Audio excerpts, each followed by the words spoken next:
What is up, guys? Noli here, and welcome to a bare bones mask of the day. I've caught whatever's been going around, and I'm feeling a little bit ill. Don't have the time to edit or really make a fancy video, so I'm just going to talk to you guys, and we'll make a mask just like old times. So back down to the simplistic bare bones of what mask of the day is. Other than the mask is going to be made using some of the newer materials. So starting off with the anonymous mask, which is an infamous mask I haven't used in ages, and the nano weave material. The pattern is the ruler, and finally the colour is the solid black for this immensely graceful look. Not much more to say about that other than, god damn, that nano weave looks cool. But that isn't mask of the day today. Even though I'm ill, I still have promised you guys a little bit of a conversation about how Payday is growing, and I do have some news for you as far as Xbox owners who haven't got the Payday 2 game yet. Payday 2 is extremely cheap right now. I believe it's about $12 on if you own Gold membership. So if you're looking to buy it on Xbox, the update is coming out soon. Now is probably the best time to buy it. We don't know exactly when the update is, just keeping you guys posted. As soon as I find out anything about that, there will be a video, and you guys can prepare for it. So, how has the Steam sale affected Payday 2? Well, I can tell you right now, I can go look up the facts and details. Let's go on crime.net.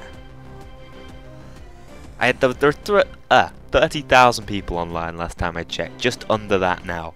That is huge compared to what we've been used to over these past few months. It hit about 40,000 cap over the weekend. It'll probably be up there again. It might have actually tipped over the 50,000. I'd have to be checking the Steam stats to properly know, but that's really impressive, and that's at 10:30 GMT. So, I don't know, maybe in an hour or so we'll hit the peak times in America, and that's when there will be the highest traffic flow. I'll have to see exactly when it is, but basically Payday has grown immensely, and I'm hoping we have a loyal fan base joining in through what was, I believe, the cheapest the game has gone, and the DLC went immensely cheap. I actually have an extra copy of all the DLC now. I couldn't resist not buying it, even though I already had it, yeah. Unusual, right? But I will be giving that away over time to those of you who want it and haven't bought it already. But it was a really good thing for the game. People, I even wrote something very recently about how the sale might be bad for developers, how Steam don't necessarily want to maintain a sale. But undoubtedly for this game specifically, we are definitely seeing huge boons in the purchase of DLC and the liveliness of the community. Because the community was always very there and centralized and a relatively niche fan base. Payday 2 went a long way into breaching that gap, and the game was a lot more popular, especially at launch. Well, this last weekend we saw popularity up there when the game came out. There was a reasonable amount of hype built up for this game by existing YouTubers, and then when the game came out, lots of people played it in the first week, and it isn't the game for everybody. It does have huge replayability, but some people miss that, or some people get frustrated early on, and that's what we really, really need to avoid happening with all these new members of the community. I think it's important that if you're playing with low-level players, you go through the mission with them. You don't rush it ahead of them. I know about 3 or 4 of my friends have just picked up the game.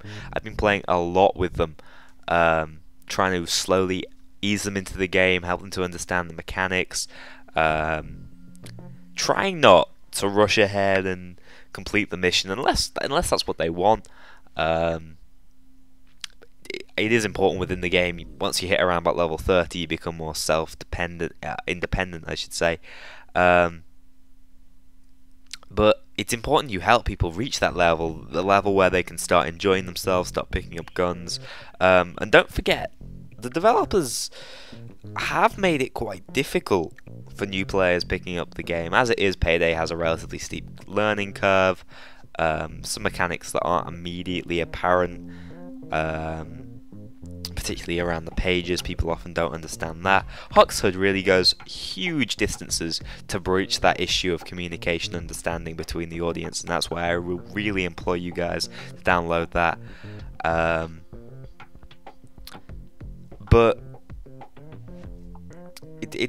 it's that steepness that may draw people who have paid at this discounted price away from the game. So it's extremely important. We want the community to continue to thrive, as it seems to be as of late.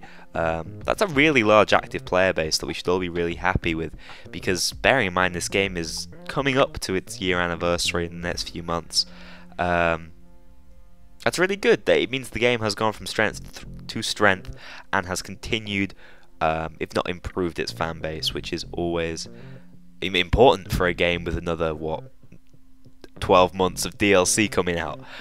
So still a lot to be excited for. I know this sort of veered away from being a mask of the day and being more of a grandpa talk, but that's it for today. I apologise if I sound slightly on the ill side. I hope you've enjoyed my discussion, and we'll add something to it, even a story of helping a new player play early on within the comments section. Just remember how hard this game is coming at it without playing Payday the Highest, even having played a previous Payday game, without much prior knowledge within the stealth genre or understanding of the skill trees, the management of money. There's a lot of concepts within Payday that can take a little while to pick up, and be lenient, understanding, and hopefully we will fashion a really strong and knowledgeable community out of it.